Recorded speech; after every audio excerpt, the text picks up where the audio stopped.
So again, my name is Cindy Stewart, and the session today is continuity of operations planning as it pertains to essential functions specifically. We are recording this session. I will bring the presentation up for you at this point. Hopefully you can see that. Okay.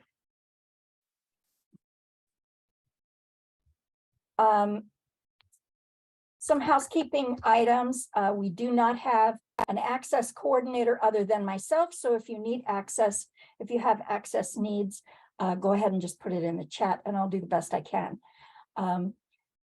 For Zoom basics, let's just talk about, I know you've all done Zoom a million times already and you're really familiar with it, but for those folks who may need to read lips, please, if you're speaking, put your video on so that folks can read your lips if they need to. Otherwise, please make sure that you stay on mute if you're not speaking. This is an interactive session, so be prepared to speak and to participate as much as possible. The more you participate, the better the presentation will be. Okay. So I'm going to start by apologizing. Some of you have seen these slides, these first few slides before. You have taken any of my continuity of operations planning classes, you have seen these slides before. I just need to give those people who are not familiar with continuity of operations planning a little bit of history and a little bit of background as it pertains to the reason that we are looking at essential functions. So the definition, the FEMA definition of continuity of operations planning is an effort to for an organization to ensure that their essential functions, those things that absolutely need to get done, even if can be performed in a wide range of emergencies. So keep that in mind. This is not an emergency operations plan. This is not a recovery plan. This really, quite frankly, doesn't have a lot to do directly with the disaster. This is those day-to-day functions that you need to continue to do to focus on those functions. Doesn't matter what the disaster is. Doesn't matter if we have a flood or an earthquake or a fire or the power went out in your building. How are you going to continue to do those things that you absolutely need to do? And how will you be able to bring those functions back up within 12 hours or keep them going and sustainable for a period of, say, 30 days or until the end of the disaster, whichever comes first. So the purpose of creating a continuity of operations plan is so that you can have a little bit of a gap from the time that bang happens until you have to really deal with recovering or responding or those kind of things.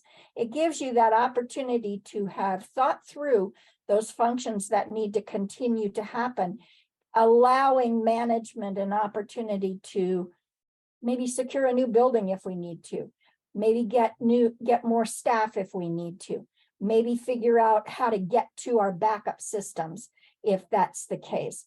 Whatever the disaster is, however the response to the disaster happens, this allows the organization to create a little bit of a gap between bang and the time that we actually have to do something.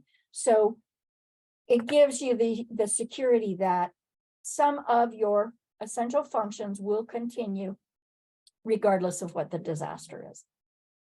So when can you use a COOP plan? You can use it. It isn't event specific. Doesn't matter if it's an earthquake or a fire or whatever it is. We had a situation a few years ago where a construction guy had hit a power line, the direct line into the county executive's office, into the rusty bucket. And that whole building was without power for about 3 days. And nothing around it was affected. All of the rest of the infrastructure was up, but people couldn't come to work at that building for 3 days. So they pulled out, those departments pulled out their continuity of operations plan, and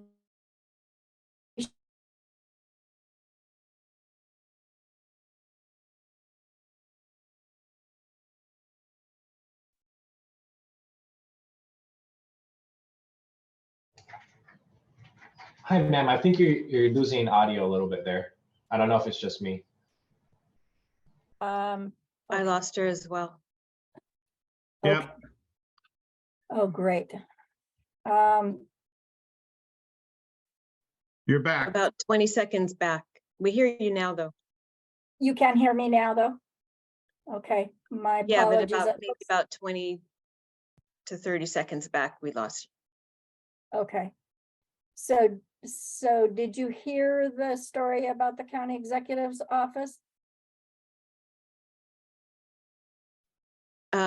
You cut off when you were talking about them not being able to work in that building, Okay. and then we lost you. Somewhere Okay, around there. So they pulled out their continuity of operations plan and used their plan and relocated to their alternate facilities and took what equipment they needed to take with them. They took and just camped out in their alternate facilities. Now, I was working at the time, and so some of the county council and county exec's office came into the emergency operations center because that happens to be their alternate location if it's available. So this COOP can also be activated during a large catastrophic disaster as well. The disaster doesn't matter as much as the essential functions, which is what we're going to do a little deeper dive on today. So there are 10 elements to the COOP. The first one is those essential functions, and the rest of the other 9 elements support those essential functions. So who's going to do the work? You know, that's a delegation of authority. What is the order of succession? Let's talk about human capital management. What if there aren't enough people? What resources, the continuity facilities or alternate facilities, continuity communications, those are communications devices, not communication messages, and then vital records. And then of course, the procedures of what if we can't do it at all and we need to give it to someone else to do? How do we bring the thing back up? And then how do we test, train, and exercise it? So those are the 10 elements of a COOP. What is an essential function? And like I said, we're going to do a little deeper dive on essential functions. So it's the activity or task that can't be deferred, that has to be done. Doesn't matter what the disaster is, those things that you absolutely need to keep going. And it's a little more important to talk about what it's not. It's not tied to budget in any way, shape, or form. It's not the reason that you have headcount in your department. And it's not the executive director's pet project necessarily. It might be, but it's not necessarily those things. That isn't what determines whether or not it's an essential function, in spite of what the executive director may say. It essentially is these are some of the things that you might use to determine the criteria. Does it protect life, property, or the environment? And local government will always look to that first to protect life, property, and the environment. Is it a mandated essential function? Is it something that you absolutely have to do, that you've been paid to do, that you're required to do, that your organization might not be in existence if you don't do that function? Is it considered critical to the receivers of the service? Do your clients require those services? Is it a critical function that keeps another department or another organization's essential functions going. And that would that would be some of the support services, like if you had a contract with suppliers, or if you were someone who provided a service to another organization. And of course, it's based on a risk factor analysis. There is a hazard mitigation plan that talks a little bit about risk factors and about, you have to take into consideration the risk in any situation, but this is based on the risk factors. And a secondary criteria is it needed in the next 30 days? It may be something that is essential, but it's not necessary right this minute. And keeping in mind that a COOP plan is a very short time plan.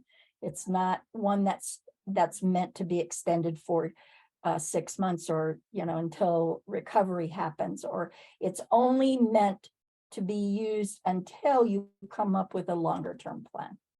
So where do we start with ideas about how do we come up with our essential functions? I've had many agencies ask me, I don't even know where to start. I don't even know what to think about, So I will tell you that I'm going to give you, I don't know, somewhere in the neighborhood of 40 potential essential functions as we go through this presentation today. So, and in fact, let me do this right now while I'm thinking about it. In the chat, I am providing you a link. Oh dear, hang on a second. In the chat, I am providing you a link to a file that is a worksheet that we use for continuity of operations planning. Oh, I'm not supposed to be in the waiting room. I'm supposed to be everyone. Okay, there you go. So you can click on that link. I would ask you please at the top of the page to download the link and not use it, as you receive it, but to rather to download it so that you can use it for your specific agency. But if you click on that link, you'll get to the blank essential functions worksheet for nonprofits, which I have shared in past COOP planning meetings, but I thought it might be something that you might want to pull up as we go through this. Like I said, I'm going to give you probably around 40 potential essential functions that you'll have to determine for yourself and for your agency if they are essential functions. But if they are, you can write them into that spreadsheet as we go through this process, and you'll have a little bit of a leg up on some of the foundational work that needs to be done for COOP planning. I always like to suggest that an agency look at your mission statement. Why are you an agency to begin with? So that will give you a good look at what it is that is essential for your agency. The second place that I always like to look for essential functions is to look at the organizational chart. So you can see that there are divisions or departments or whatever. In some larger organizations, there are the org chart might be a place to look for what are the essential functions. And then nobody knows the essential functions better than your staff. So I always suggest that you bring your staff together and give them an opportunity to help you figure out what is essential. They're the ones that are doing it every day. They're the ones that know the pressure of the reporting or the finance of it. So ask your staff to help you come up with those essential functions. You'll want them to know what your COOP plan says anyway, especially if they're involved in it. There's nothing worse than to write a COOP plan and then not tell the people who are supposed to execute the COOP plan that they're involved. So making sure that your staff is involved in that process is also a critical part of the process. So we're going to go through and look at a few mission statements. And as we look at them, we might see some of the essential functions that these agencies have in their COOP plan. The first one is Second Harvest Food Bank. It says, our mission is to end hunger in our community. Our volunteers, donors, and supporters help us provide food to families, multi-generational households, seniors, and college students. So somebody tell me what you think might be their number one essential function.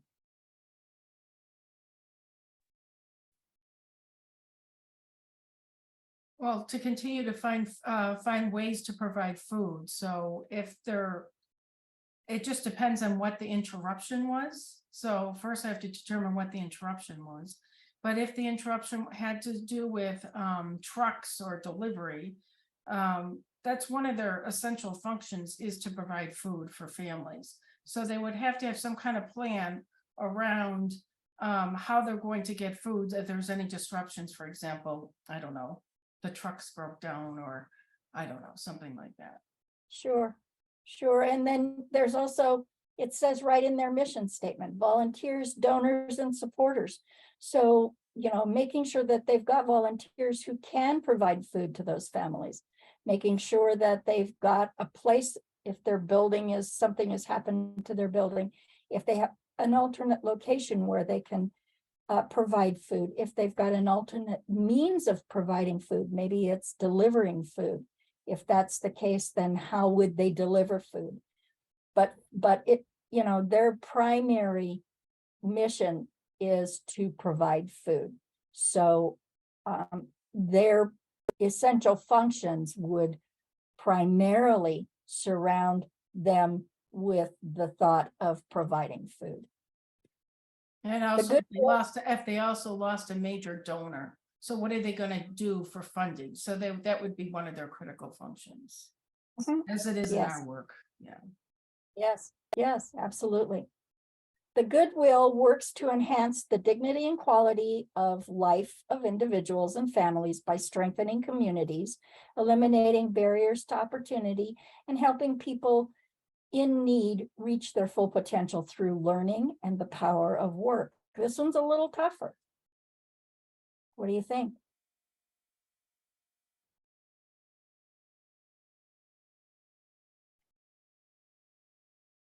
I'm at an advantage that we already did our critical business functions. But one of the things here, again, you're looking at, do they have the, some Goodwill sometimes relies on volunteers, but also do they have the workforce? Because they can have a turnover in staff. So there would be something on staff, because you have to make sure that you have the staff and that you have the facilities.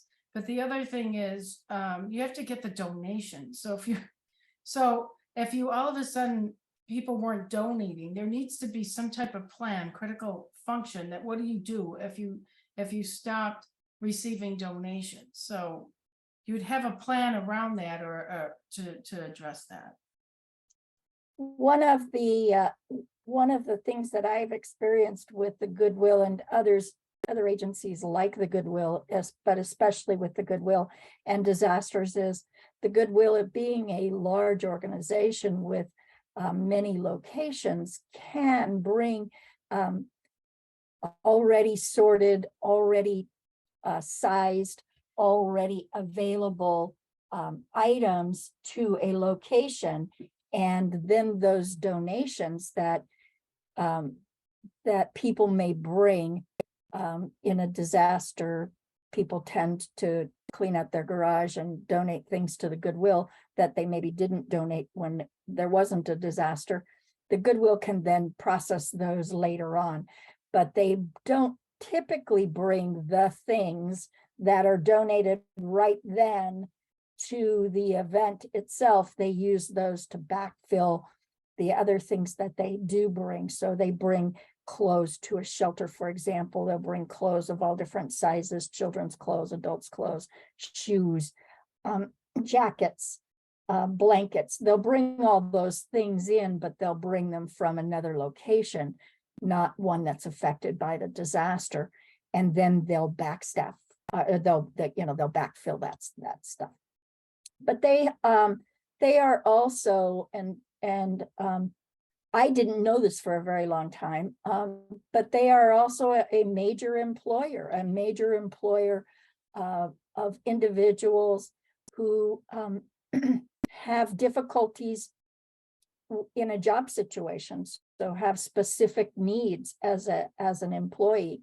And so they have a requirement to provide an atmosphere for their employees that is one that they can work easily in. So facilities are going to be a big deal, a big part of what they would be looking at as far as essential functions is concerned. The Bill Wilson Center supports and strengthens the community by serving youth and families through counseling, housing, education, and advocacy.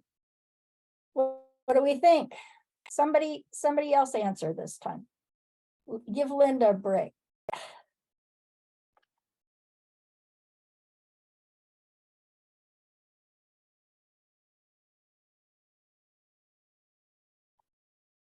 I'm patient. I'll sit here for a long time.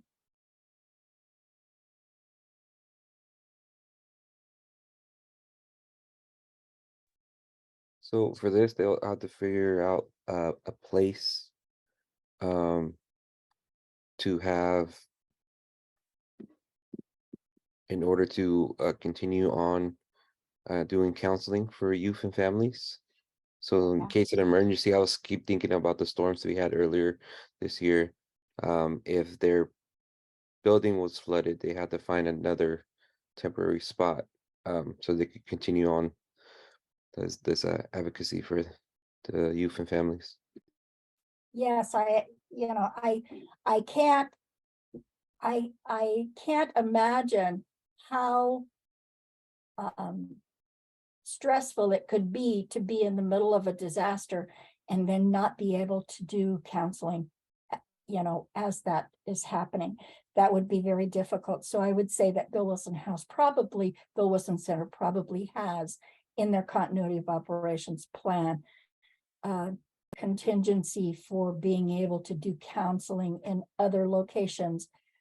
And that kind of leads to an interesting situation, because you wouldn't necessarily need to have a building as big as the center is in order to do counseling. It could be spread out over multiple different locations. So if someone had a conference room that they could make available to Bill Wilson Center that had a door that was close to the conference center, to the conference room, that might be an alternate location that Bill Wilson Center might be able to use to do counseling and to be able to fulfill that essential function.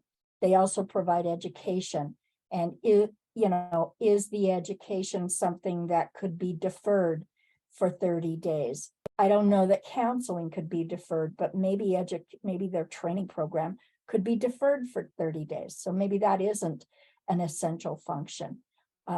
Maybe their housing program is an essential function. And in fact, sometimes some of those essential functions might actually be increased because of the disaster.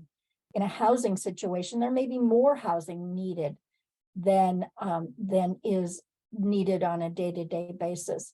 So it may be that they need more staff, or they need more space, or they need more of something in order to continue that particular essential function.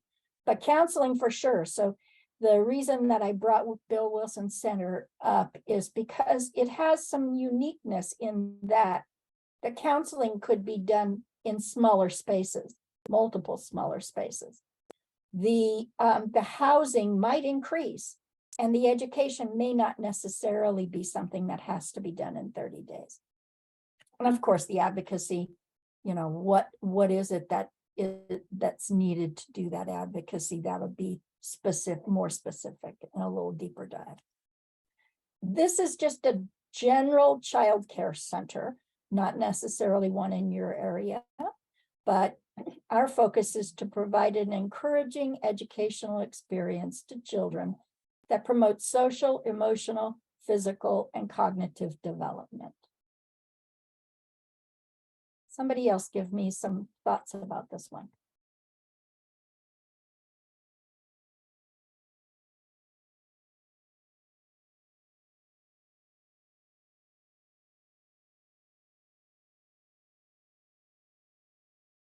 I would say it's very similar to the Bill Wilson Center in that you want to make sure you'll have a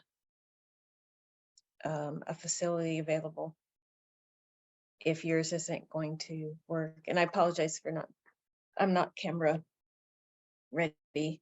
So I'm going to keep my video off. But I think it's pretty similar. Yeah, I would say you're probably right in that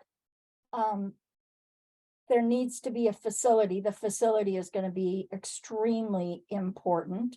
There needs to be not just the building, but the safe feeling for children. So being able to provide that safety and that emotional support.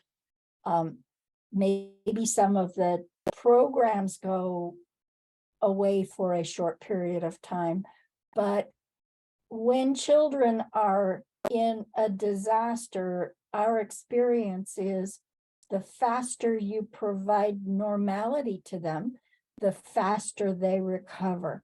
And so if you can have story time at 10 o'clock the day after the disaster, it will help bring children around quicker, and they'll recover faster, and they'll be in better condition emotionally if they have that routine and that rhythm that they're familiar with on a day-to-day basis.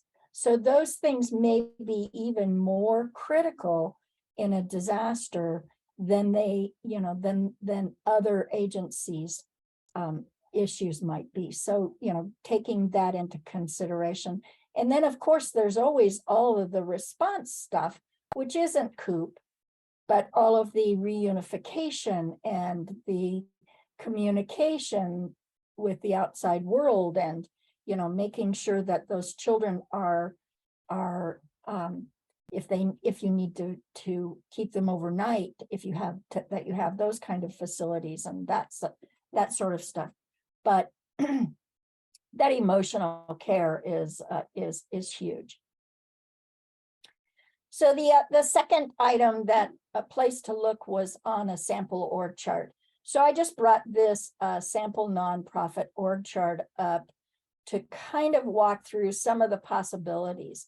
So under the board of directors, we have a fundraising committee. Anybody think that the fundraising committee might have essential functions during a disaster? By the way, there are no wrong answers here. They're all, whatever you deem essential is what's essential. So, it's I'm not the person that has the right or wrong answer. There are no right or wrong answers here. So you think fundraising is something that needs to continue in a disaster for that first 30 days? Yes, And why so, Linda? because it depends again on the disaster, but raising money and keeping afloat is just critical. So in our situation, we have critical business functions in each of our, if you look at our org chart, in each of the committees. You can't stop fundraising. It might not be like the most immediate within the first 15 days, but if there's something critical in line with a major donor and you're not paying attention to that, you can lose funding. Yes. And Absolutely. especially we have a lot of government funding. We can't forget about our government funding, so. We have to nurse. There could be some small elements. There might be a skeleton type process that you could put in place just to keep things afloat for a shorter period of time. But yes, indeed, you need to keep money coming into your organization for sure. What about budget and finance? We'll talk about a little bit more about that down below. And then what about a nominating committee for nominating more directors? Is that something that we could postpone for 30 days?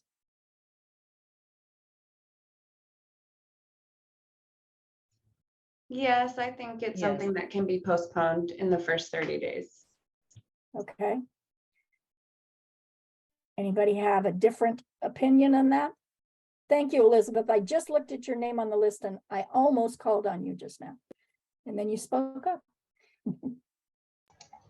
I think it depends on the severity of the incident. I agree with Linda before how the fundraising committee, I think generally speaking, you need to have an inflow of money, or it depends on the amount, I guess, in the emergency fund of the organization being involved. But I think if it's something very severe, you definitely need to keep a track of where the money is going and what items need to be ordered, and that needs to be properly tracked. So I think it depends on the severity of the complexity of the incident. Sure, I agree. And if all of your board of directors are not available and they need to make critical decisions, then probably it's going to be even more important that you get new board members in place quickly. What about the executive director position? I'm going to just say in a kind of a blanket term that we're going to talk a little bit more about general office kind of stuff as it pertains to continuity of operations, essential functions. And so I would say that some of the general office kind of actions would be listed here, either under operations or under the executive director. Things like communications and meetings, setting up meetings and those kind of things. What about development of new programs? Would that be something that do you think that department would have essential function? I would say generally most things that are developing new as a general rule, and this is generalization, Sure. would be things that could be put on holds. If we're developing new responses or something like that, then obviously that would be an exception to the rule. But developing programs or new policies that aren't specifically emergency related, I would say is something that we can assume is going to be put on hold. I would agree with you, Tamara. Absolutely. There might be something specific, and the director of that division might be able to come up with things that are that would be considered essential functions. But for the most part, the staff that are in that new program development division could potentially be staff that could be used in other areas, especially if there's cross-training that's happened in advance, so that some of those people who might not have roles and responsibilities as it pertains to essential functions could slot in and do some of that essential functions work, or help with some of that essential functions work, especially if the disaster involved loss of staff. So the finance director, we're sure they're going to have some stuff, because they're going to have accounts receivable, maybe accounts payable. Maybe those accounts payable can be deferred for 30 days with communications that's been pre-planned and written in advance, or agreements made in advance. Operations is going to have certainly a lot of essential functions, I would think. in that, trying to keep the building all functioning, trying to keep internet operations happening, trying to keep the lights on, trying to keep the parking lot open to vehicles and, those kind of things. The marketing department might switch to emergency communications. I don't know. I don't know that we're going to need to do a lot of marketing in the first 30 days after a disaster. But public affairs, certainly, there's going to need to be communications.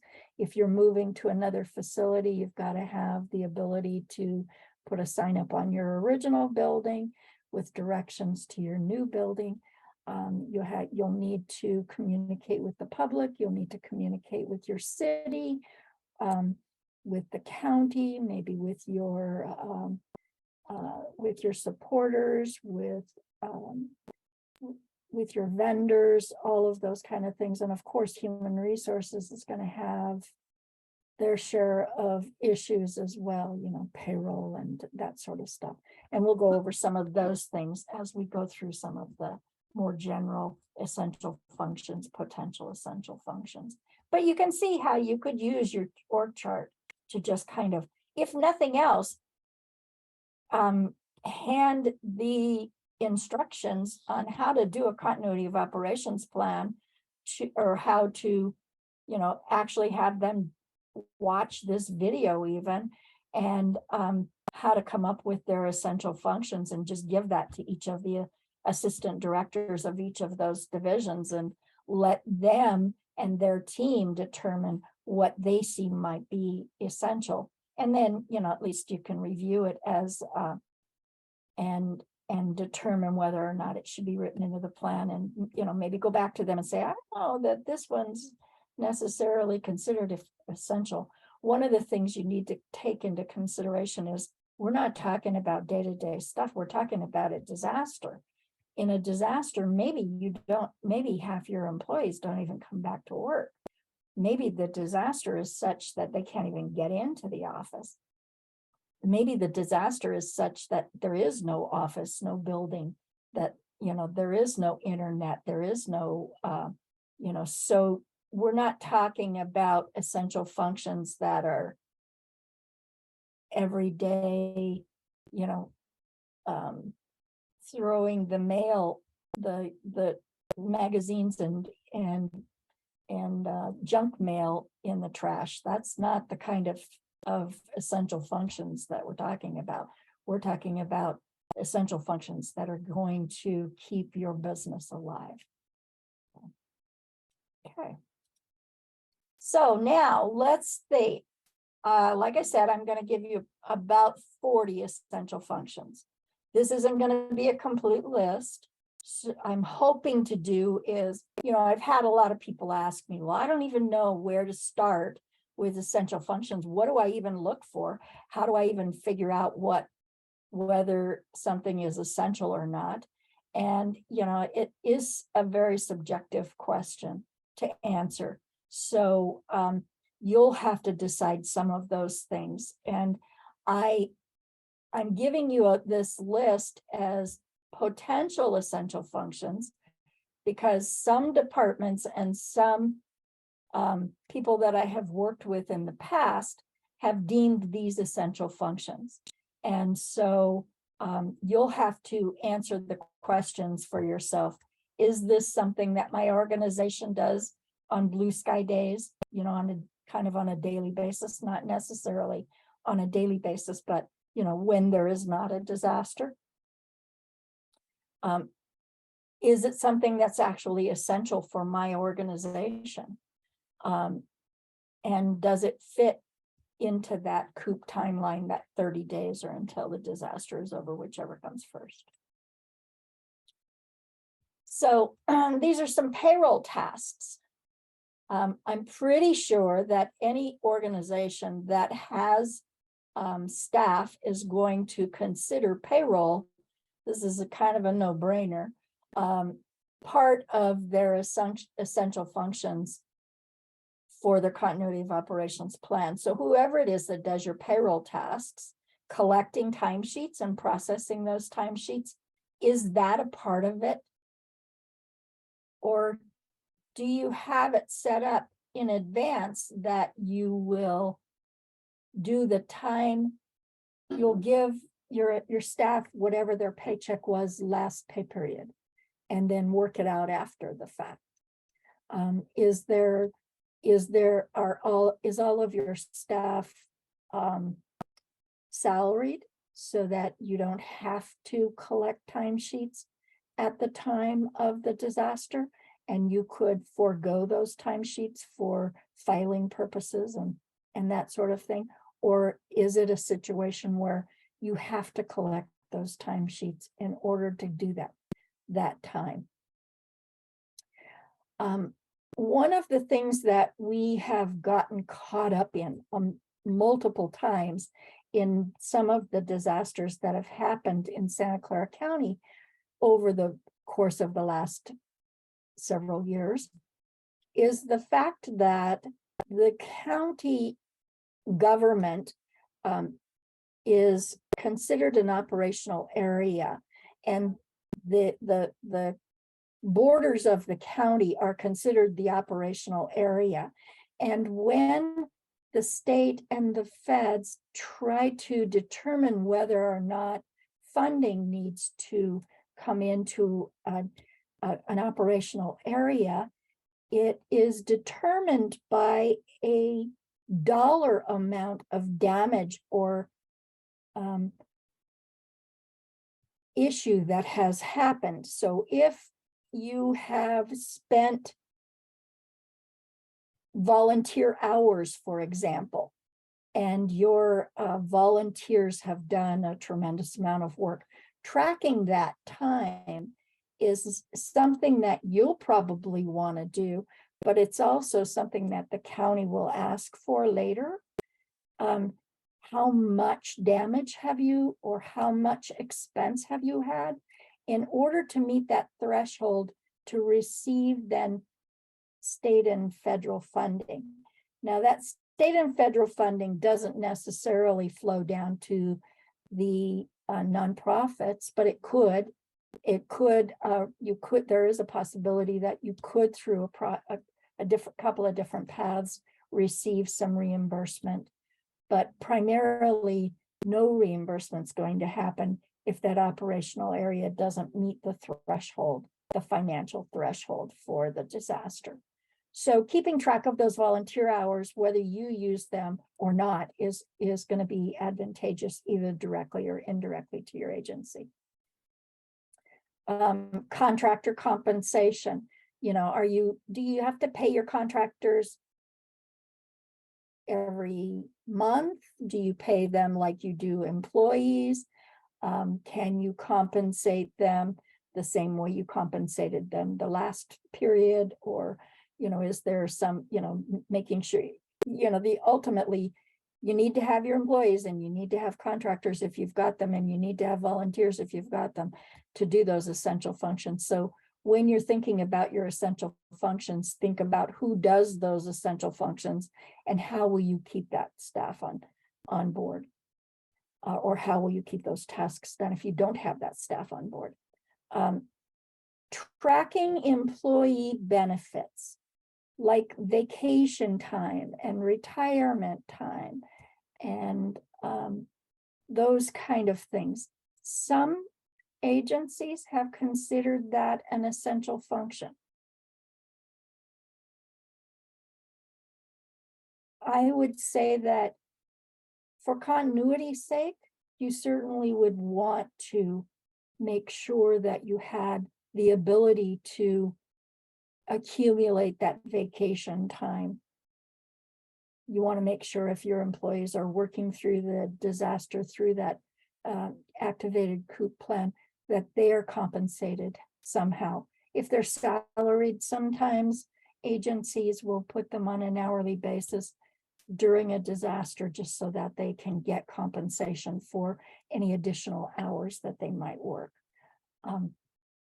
Making sure that there's continuity of those kind of things is probably necessary, but it's not always necessary in a first 30 days. So I don't know, that would be one that individually you'd have to determine for yourselves. Maintaining those personnel records, same kind of thing. You know, it's something certainly that you would want to have a complete personnel record, but is it something that has to actually physically be done during that 30-day period? Or is it something that could stack up and be accomplished at a later date? What else under payroll tasks? What other payroll tasks do you think might need to be accomplished?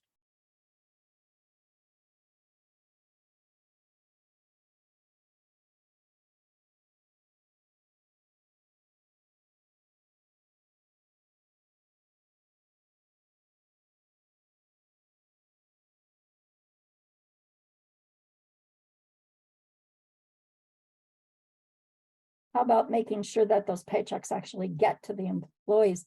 What if your banking system is down? What if the internet is down?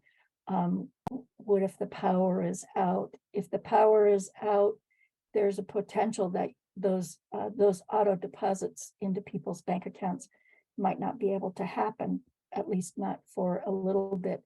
The bank has as one of their essential functions to bring that process back up as quickly as possible, but it may not necessarily be something that is done in the first few days. So making sure that you've got some kind of a backup plan for how you'll get money to those employees is also going to be something critical. Human resources tasks, another fairly easy one, maybe. What about recruiting and onboarding new employees? Essential? Does it meet that essential functions level? I would think maybe ordinarily no, but then if you're in a situation where you have a lot of your current employees that aren't able to come into work, you might want to onboard people as soon as possible. Yep. So if you have people that are affected by the disaster and you know you really need as much help as you can get. Okay. Cole, did you have something? He said it for me. Okay. I have seen situations where when the disaster happens, they need a whole bunch of people to man during H1N1 to do the paperwork process of getting people in to get vaccinations. They didn't have to have pre-knowledge or any kind of anything other than the ability to pass out forms and go through a quick just-in-time training about how to fill out the forms and help people with that part of the process. So there was some just-in-time training available as well. But during H1N1, the county stood up 6 different vaccination sites and needed a huge amount of staff to help them do not the vaccination part, of course, but all the paperwork and the process part. And they didn't have volunteers already pre-established, and the county and the unions got into an issue about, can we put salaried employees out there for longer periods of time, and do we give hourly employees the same considerations as we would salaried employees? And it turned into such a huge mess that we turned to the Red Cross for volunteers to help us, who already had vetted volunteers, a huge list of them, and they brought all of their volunteers in to each of those centers to help with that process. But it would have been much better and much easier if the continuity of operations plan had already taken that stuff into consideration and had, you know, if public health in their continuity of operations plan had already taken into consideration what would happen in that situation. So, it depends on what you're going to need those new employees for. If you're going to need them to do something that's over and above what you do on a day-to-day basis, or if you're going to need them to do essential functions day-to-day, you may have people that are in the process of onboarding when the disaster hits, and you will want to continue that process, maybe depending on what the circumstances are. The retirement processing, I will tell you that people, if they're in the process of retiring, going through the paperwork to do retirement, will probably, when the disaster hits, say, yes, I'm leaving now. We know from COVID that many people who were close to retirement decided to go ahead and go. So you may have an increase of retirement process. It might not happen in that first 30 days. So you may not need that retirement process in the first 30 days, or a streamlined version of that retirement process in the first 30 days. But certainly, the retirement process is one that's going to end up being something that, you'll need to keep moving forward. Employee termination. Unfortunately, sometimes when disasters happen, people act different, and employees act in ways that they might be terminated for. And that termination process is going to need to continue even if there's a disaster going on. Changes in policy. Now, I find this one a little interesting. During H1N1, I was working with one of the cities, and they didn't have a work from home policy. And so their HR team had to, in the middle of that disaster, come up with and communicate a work from home policy that could happen immediately in order to have a large number of people working from home.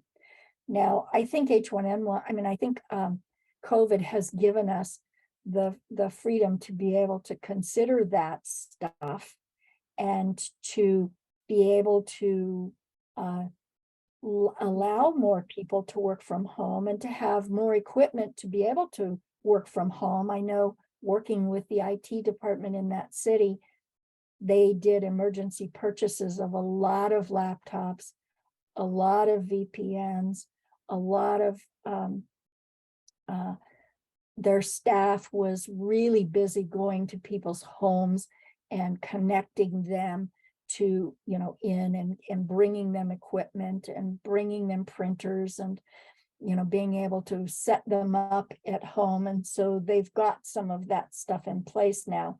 They also have a list of things that they would need, to pull the trigger on immediately if a disaster happened again, to do some quick purchasing of those kind of things.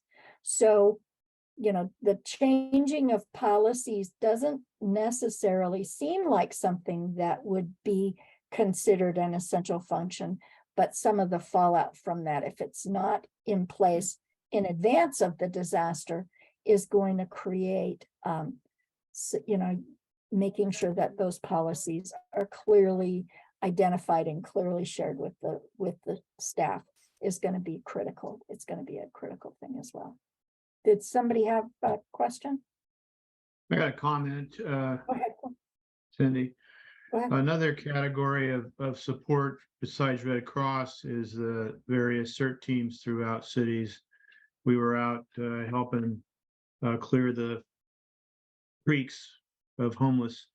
We also helped distribute my shake bags for earthquake, over thousands of them in various forms in 17 languages.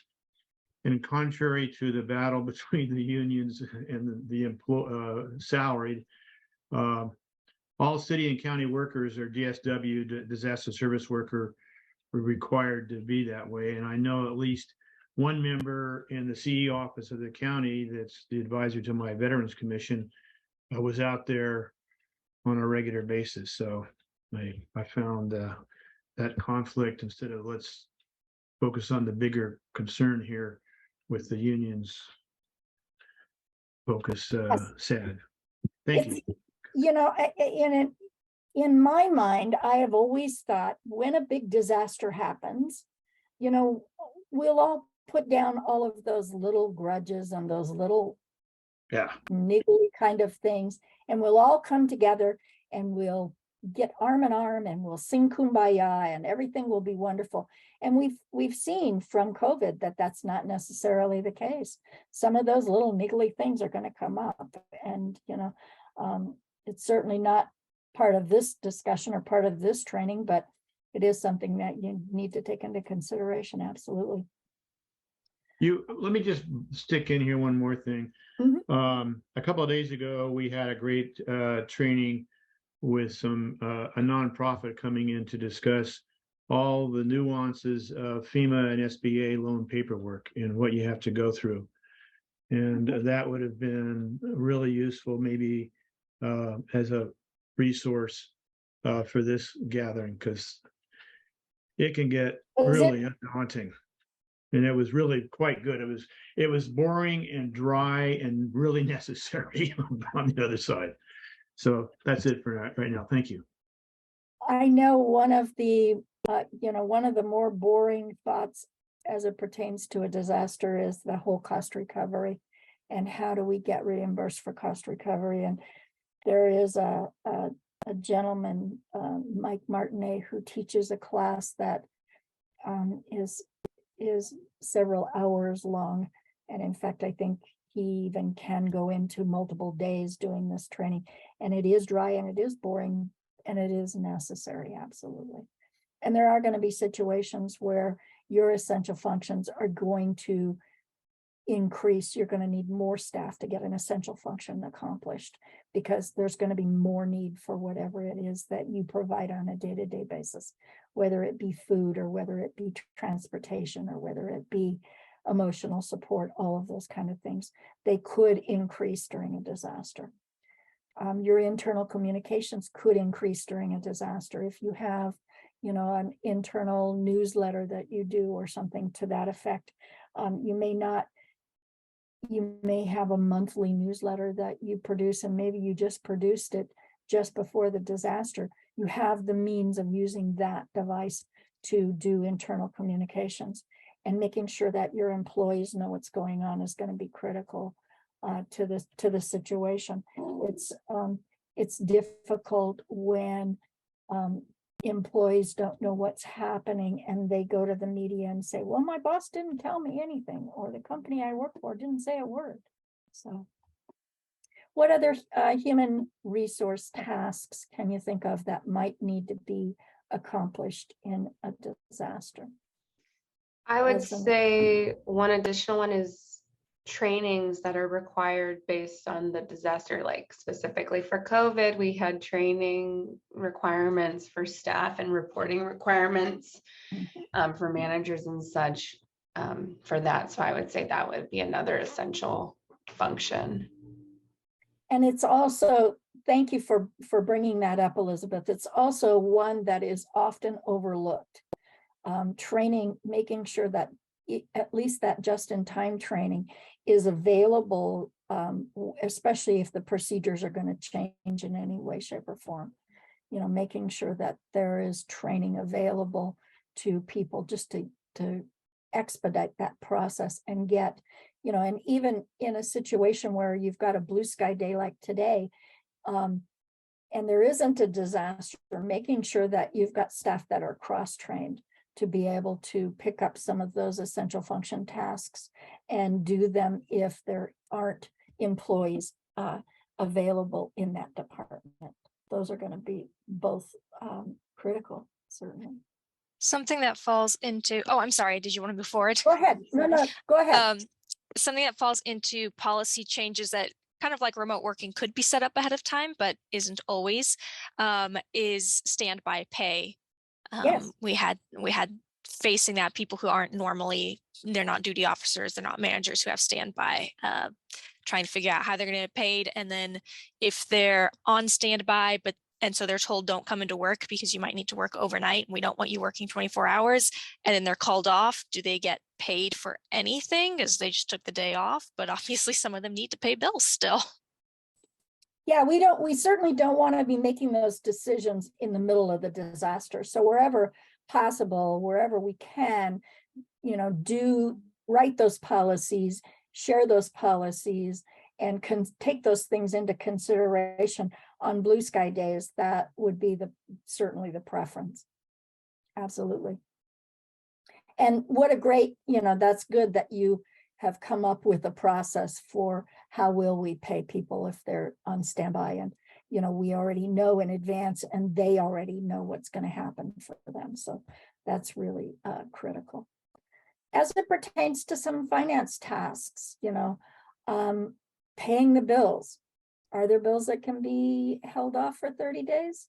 Do you have agreements with your vendors that say if there's a disaster, we've got some kind of contingency in our contract that says we can defer payment for a period of time? It might be an agreement that you might want to establish with your vendors.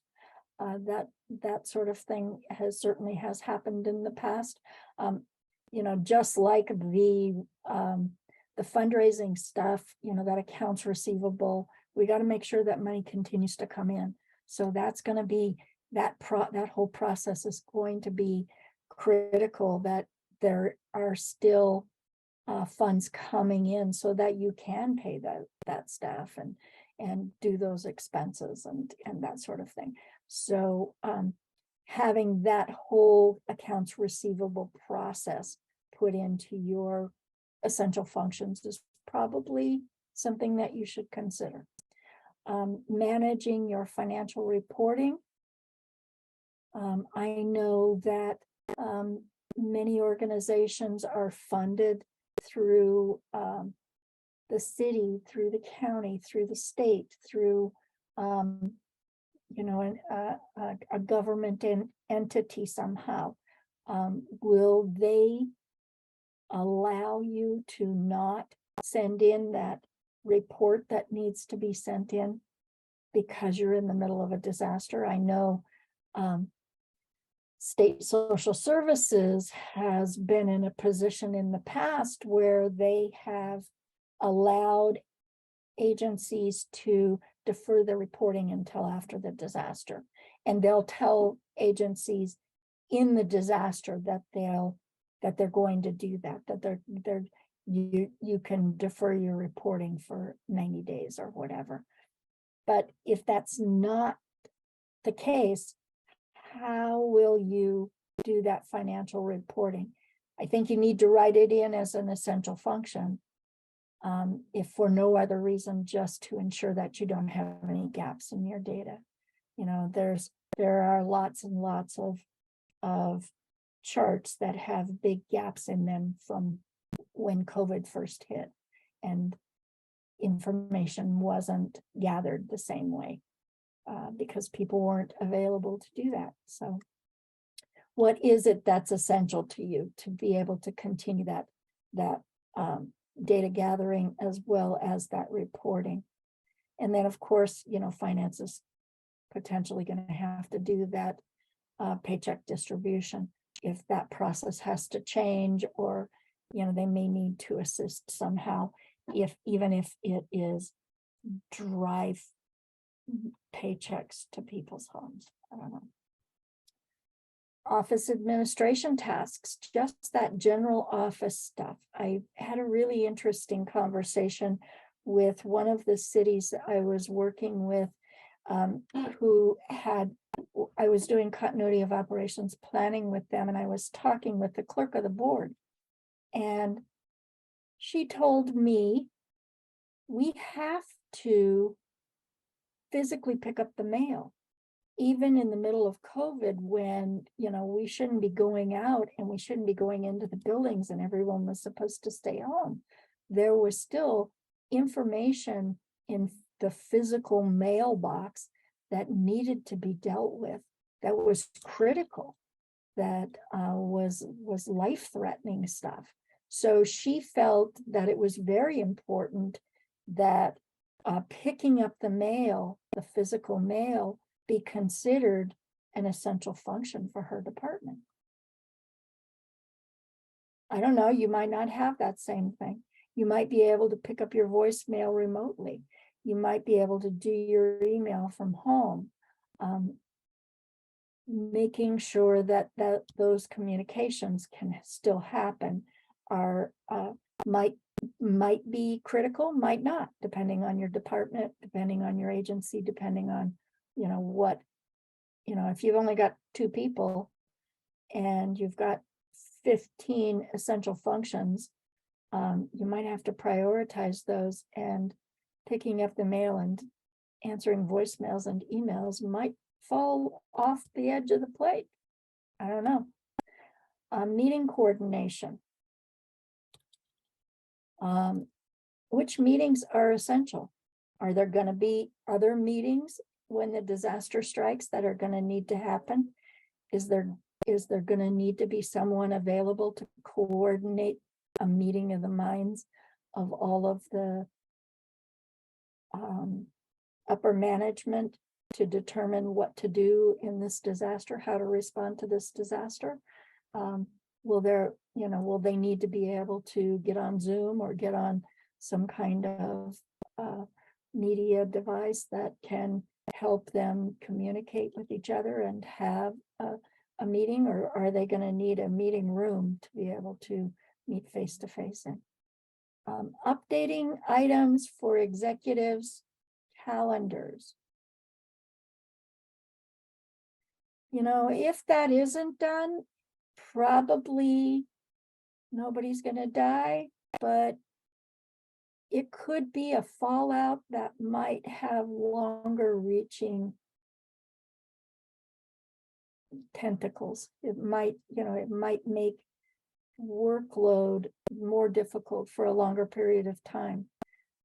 If the disaster is we've lost power to the county execs building and we're out for 3 days, and the county execs admin doesn't update the county execs calendar 6 months from now, when that meeting was supposed to be scheduled and it's not on the calendar, the repercussions of that are going to be far reaching. Is that an essential function? Is that considered an essential function? That periodic reporting, we talked a little bit about that before, but there's also, maybe just administrative periodic reporting, financial reports, funder reports, all of those kind of things. I'm sure that there are some of those that are going to be essential for your agency. Which ones are they? Give those things consideration. Maybe write down periodic reporting on your essential functions list now, and then, figure out which ones they really are when it comes time to actually do that plan. What other general administrative tasks do you think we should take into consideration?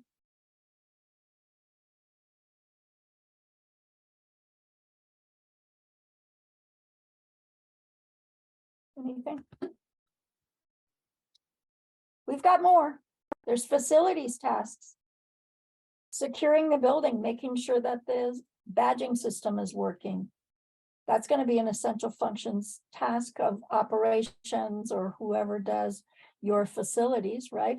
Making sure that there's power, that there's electricity, that there's monitors that they're working, or that there's the ability to have air conditioning and or heating if it's winter time.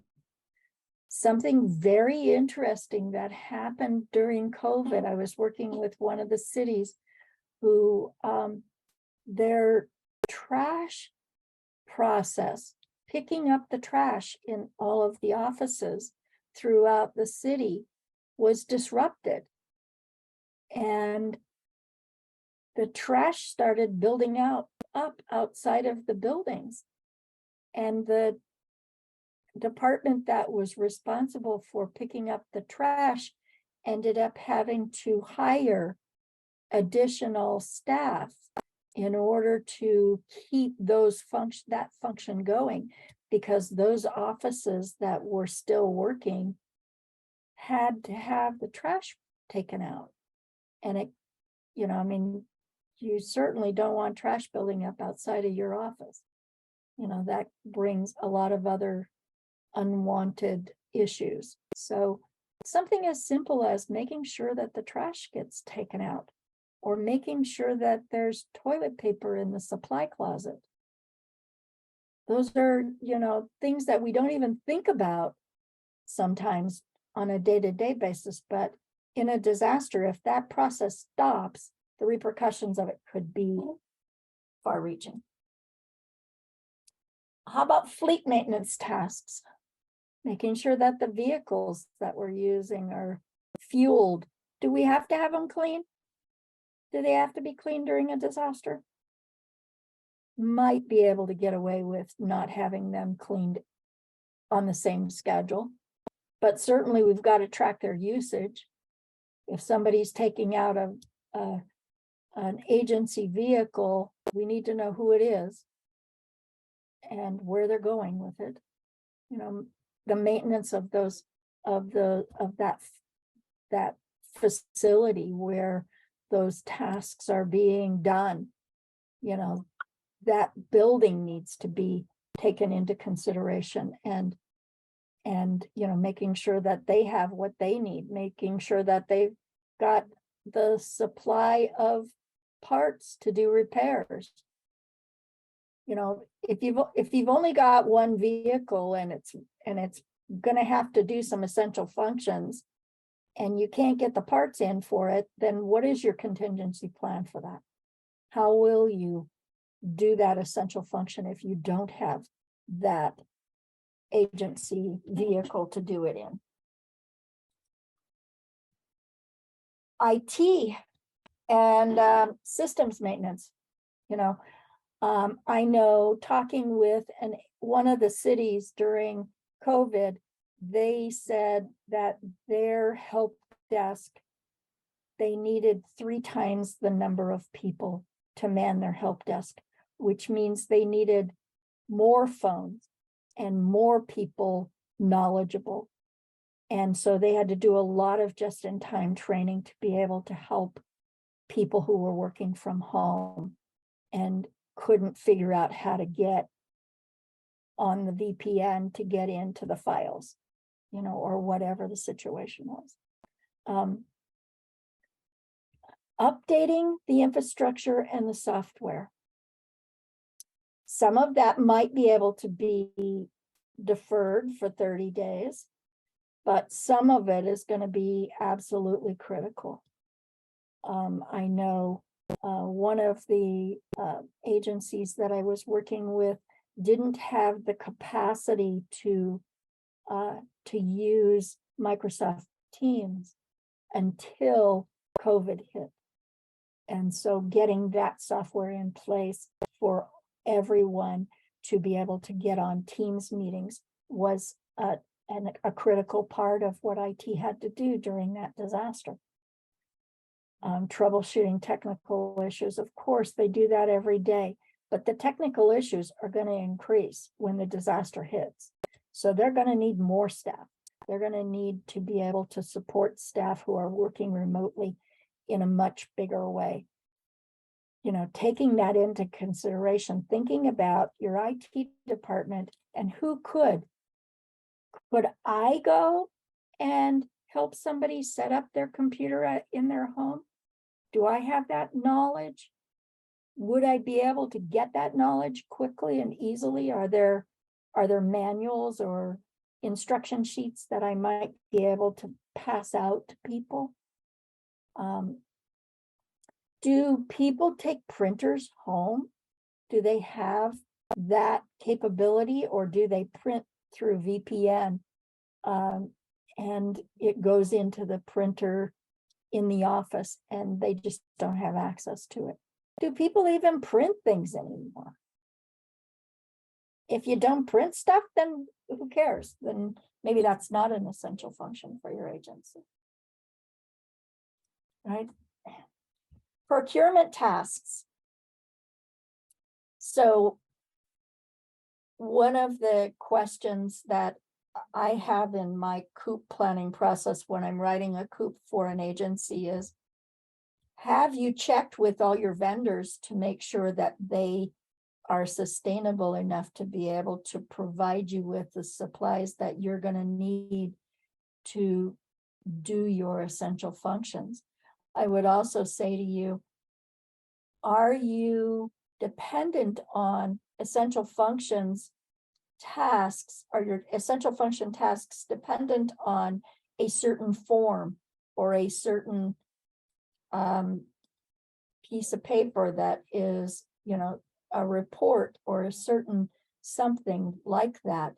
If so, then you probably are going to want to pack up that stuff and put it either at your alternate facility, if they'll allow you to do that, or you're going to want to, at the very least, have a go kit that's got that essential stuff in it that you can pick up and take with you when you go to an alternate facility.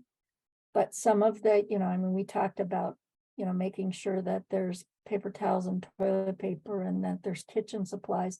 You'd be amazed how fast the coffee cups, paper coffee cups go away when you're in the middle of a disaster and people are in the office. More people are in the office than were before, and you can't get more coffee cups because your vendor isn't available.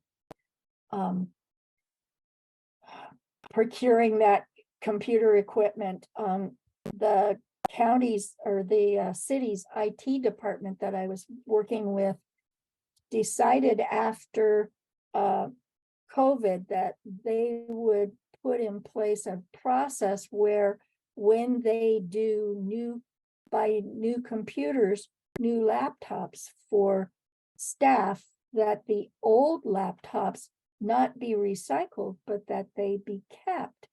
A certain number of them be kept and be maintained so that they could be passed out during a disaster like COVID. So having those extra printers, laptops, modems, power supplies, extension cords, all of those kind of things available in case that's something that they need to use during a disaster, was one of the things that the IT department had determined should be written into their continuity of operations plan. And then, maintaining those contracts. What contracts does your procurement department maintain? And what does it take to maintain those contracts? What kind of reporting are you expecting someone else to do? And can you defer that reporting in the disaster for a period of time? So that's kind of, some of the things that procurement might need to consider. What else? What other things do you think?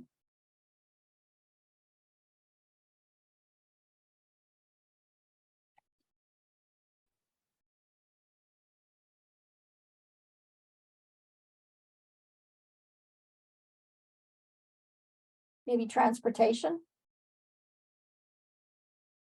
Maybe moving things around, renting trucks to move things around. I don't know. Communication tasks. So that internal newsletter, the intranet, being able to communicate via email. What are you going to say to your employees in that disaster situation? Are you going to share? Are you going to remind them that there is a policy for working from home, and it includes having to report into your supervisor periodically or whatever? I know one of the cities that I worked with during COVID found that in the beginning, a lot of people just stayed home and didn't work from home, just stayed home. How do you know whether they're working or not? If you haven't given them clear communications about what they need to do and how they do their reporting, then it'll be difficult to not just pay them for sitting at home watching TV. Providing external communications like publications, like, whatever your newsletter is, like whatever signage you have, whatever external communications that you have, responding to inquiries from stakeholders, partners, and the public. And I would say to you that most likely that's going to increase. Those inquiries are going to increase, even if it's, are you guys up and running? Are you guys okay? You know, I'm a funder. I want to know whether or not, you know, your agency is providing its essential functions. You know, whatever the situation is, those inquiries are going to increase. And you're going to need, you know, the ability to communicate with those stakeholders. Right? Okay, so there's your 40.